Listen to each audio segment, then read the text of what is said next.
Hello जी guys, अस्सलाम वालेकुम। Welcome back to my channel Zumzum. तो कैसे हैं आप लोग सब? मैं उम्मीद करती हूँ कि आप सभी अच्छे होंगे और आप लोगों की दुआओं से मैं भी अच्छी हूँ। तो मुझे बहुत बार कमेंट्स आ रहे थे, अभी जो मैंने बीते दिनों शोला बनाया था उसकी रेसिपी दें और कमेंट आने बनते भी हैं। आप कोई नई चीज़ बनाओगे और किसी को कहोगे कि रेसिपी देंगे और नहीं दोगे तो फिर हर इंसान करेगा ना।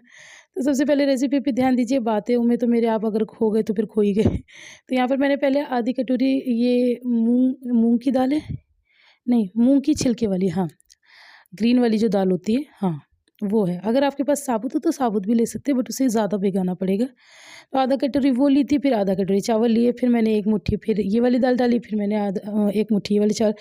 अब ये मेरे ये सब मतलब ढकोसले करने से आप समझ गए होंगे कि आधी दाल और आधे चावल चाहिए। ठीक है जी। आपको जैसा अच्छा लगे वैसे कर लेना। अगर कप से बनाते हो तो आधा कप दाल, आधा कप चावल, और जैसे भी जितनी भी क्वांटिटी में आप बनाना चाहते हैं, आपका परिवार के हिसाब से आप अपने आप देखिए। मुझे थोड़ा-सा ही बनाना था, एक तो फर्स्ट टाइम बना रही थी, मैंने तो खाया हुआ है, मुझे तो पसंद है, लेकिन मुझे बच्चों का ही थोड़ा-सा लग रहा था कि बच्चे पता नहीं उतने शौक से खाएँगे, नहीं खाएँगे।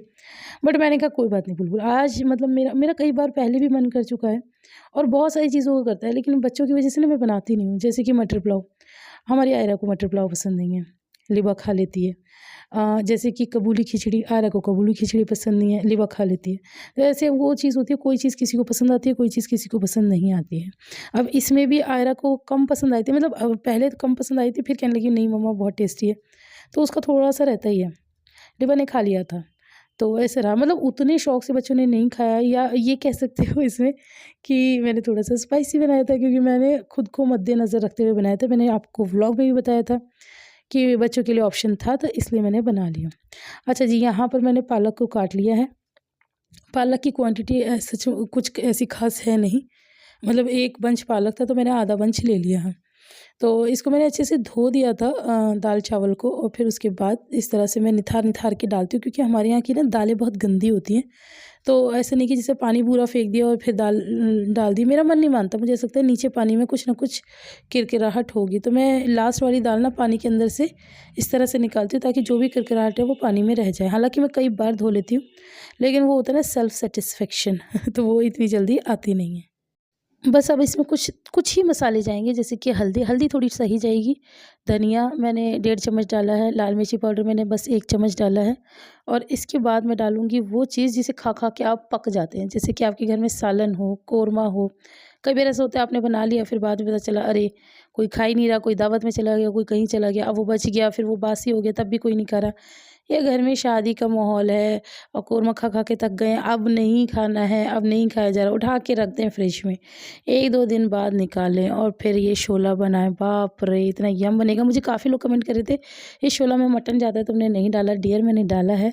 तो बस वो बचा हुआ सालन डाला, पालक डाला और ये मैंने साबुत नमक डाल दिया। इसके अलावा एक मसाला आपको और नहीं डालना है, बस आपको डालना है पानी। अब पानी का भी हिसाब ऐसा है, जैसे दाल-चावल दोनों मिला के मेरा 1 कटोरी था ना, तो मैं 4 कटोरी भर-भर के पानी डाल दूँगी। तो मतलब जैसे दाल में डालते हैं ना, इस हिसाब का आपको पानी डालना है। 4 सवा 4 हो जाएगा, तो कोई ऐसी दिक्कत नहीं है।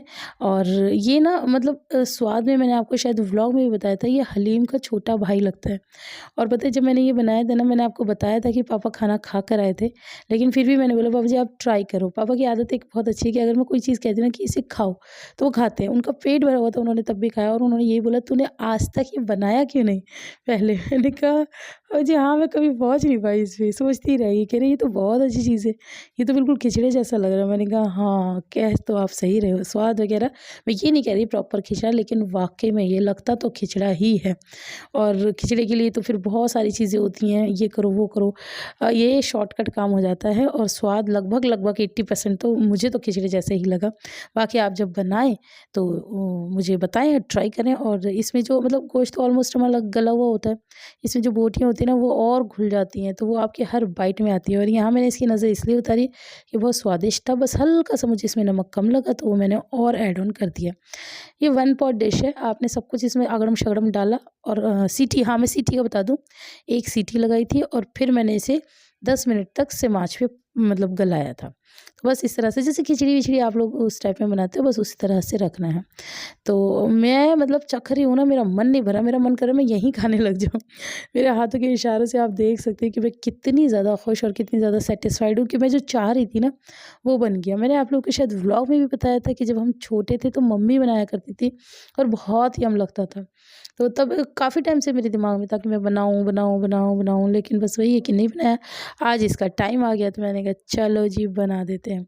इसके बाद बस इसमें एक तड़का जाता है जो कि शायद मैंने व्लॉग में भी दिखाया था और जो कि शायद क्या हलीम में भी जाता है जब हम बनाते हैं हलीम खिचड़ा। तो यहाँ पर तेल मैंने अच्छे से पका लिया। आप लोगों को पता है मैं मस्टर्ड ऑयल यूज़ करती हूँ तो उसको अच्छे से पकाना होता है। और यहाँ पर मैंने प्याज़ को, एक प्याज़ था उसको बारीक-बारीक स्लाइस कर लिया। उसके बाद अब मैं अदरक कर रही हूँ। मेरी ना एक आदत है, जब मैंने खाना बनाना शुरू किया था, मैंने बहुत बड़ी एज में खाना बनाना शुरू किया था, बचपन से मैं नहीं बनाती थी। मैंने ग्रेजुएशन भी कर ली थी, उसके बाद मैंने खाना बनाना शुरू किया था जब अप्पी की शादी हो गई। उसके बाद अप्पी की शादी से पहले मैं कभी कुछ नहीं करती थी। चाय भी नहीं बनाती थी। तो तब मैंने बनाना शुरू किया ना, मैंने बस एक ही इनिशिएटिव लिया था, ये अप्पी के, मम्मी के और भी मतलब हमारे जितने भी किराएदार वगैरह थे, सबके ना अंगूठे खराब रहते थे। इन पे बहुत डेंट पड़े हुए होते थे। यहाँ पे सोनू खड़ी है और गरम ये है, तो सबसे पहली फुर्सत में तो मैं सोनू को यहाँ से भगाऊँगी। हाँ, तो मैं कह रही हूँ इन लोगों के थंब पे ना डेंट पड़े रहते थे काले-काले से, क्योंकि ये लोग कुछ काटते-पीटते थे। मुझे वो बहुत गंदा लगता था। तो मैंने तभी ये मतलब कसम खाई थी कि मैं कभी भी हाथ में नहीं काटूँगी कुछ भी। मैं चॉपिंग बोर्ड का यूज़ करूँगी, तो इसलिए मुझे आदत भी चॉपिंग बोर्ड की, मैं हाथ में कुछ काट भी नहीं पाती। और यहाँ पर कितना सूगड़पने का काम करा, इतना सारा तेल इसमें भर दिया। फ्राई पैन था छोटा, प्याज़ तेल था गरम, प्याज़ डाली तो कितना ज़्यादा तेल मेरा गिर गया और उठाया उसे ऐसे था जैसे उठा के मैं बचा लूँगी कुछ होने से। यहाँ बस एक टिप काम आ सकती थी कि तेल थोड़ा ठंडा होता तो शायद ये जो मतलब हुआ है ना, ये सब नहीं होता। मुझे ना पता नहीं क्यों अब ये ख़ैर मेरे साथ नहीं है, शायद आप लोग के साथ भी होगा। ये मतलब ऐसी चीज़ें तेल-वेल कुछ गिर जाता है ना, तेल, घी प्लेटफ़ॉर्म पे किचन के, बड़ी अंदर से ईऊ करके फ़ीलिंग आती है कि ये क्या हो गया? तो वो फिर वो सर्फ़-वर्फ़ से हिस जाता है, वो जल्दी से ऐसे कपड़े से साफ़ करने से जाता नहीं है। तो यहाँ पर मैंने अदरक भी डाल दिया है, जो मैंने बारीक-बारीक काटा था ना, इसमें अदरक का स्वाद भी बहुत ही यम आता है। और प्याज़ को तो मैं एक तरह से ये कहूँगी अच्छा ख़ासा आपको ब्राउन करना है। कुछ लोग इसे कहते हैं कि जल गई, तो अगर आपको ऐसा लगता है कि ये जल गई तो जला लो।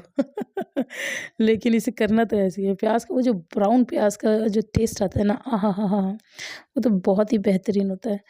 तो बस इसे अब अच्छे से कर लीजिए ब्राउन। अब बस हमारी रेसिपी मतलब कंप्लीट ही है। आप लोगों ने देखा इसे बनाना कितना ही ज़्यादा आसान था, कुछ भी नहीं, और खाने में वही स्वाद, वही रंगत, वही टेस्ट, सब कुछ वही।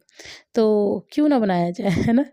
कई बार घर में ये मतलब मसले-मसाइल आ जाते हैं कि सालन बच गया, कोई नहीं खा रहा, कितना खाए? एक लेडी भी, मेरे भी घर में ऐसा होता है, जैसे कोई एक चीज़ है ना, अब आपके जीजू नहीं है तो बच्चे नहीं खा रहे, तो सारी मेरे ही ज़िम्मे पड़ जाएगी।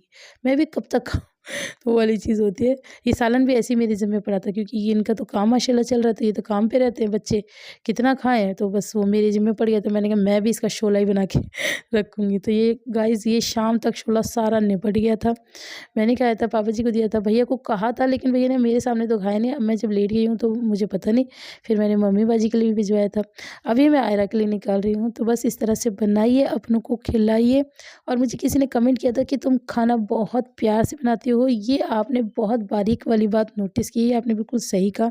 मैं मतलब जो खाना बनाती हूँ ना, मैं खाने पे ही चढ़ी रहती हूँ और मेरा ये रहता है हर एक अदा अपने खाने की मुझे देखनी होती है। और जैसे मैं कुछ बनाती हूँ ना, मतलब उसे कहीं चलाए भी ना, उसे, क्योंकि हर इंसान को ना सर्व करना भी नहीं आता। ये हमारी मम्मी कहा करती थी कि हर इंसान से खाना निकालना भी नहीं आता। तो ये बात बिल्कुल ठीक है, जो बनाता है ना उसे ही निकालना तरीके से। खाने की भी बड़ी नाज़ो नज़ाकत होती है, जिसे उसे जिस तरीके से उसे निकाला जाता है। खैर बहरहाल यहाँ पर मैं खा रही हूँ और मुझे इतना यम लग रहा है, मेरे मतलब फेस एक्सप्रेशन से आप देख सकते हैं कि मैं तो मतलब पागल ही हो गई हूँ।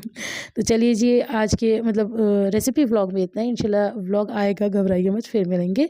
अल्लाह हाफ़िज़।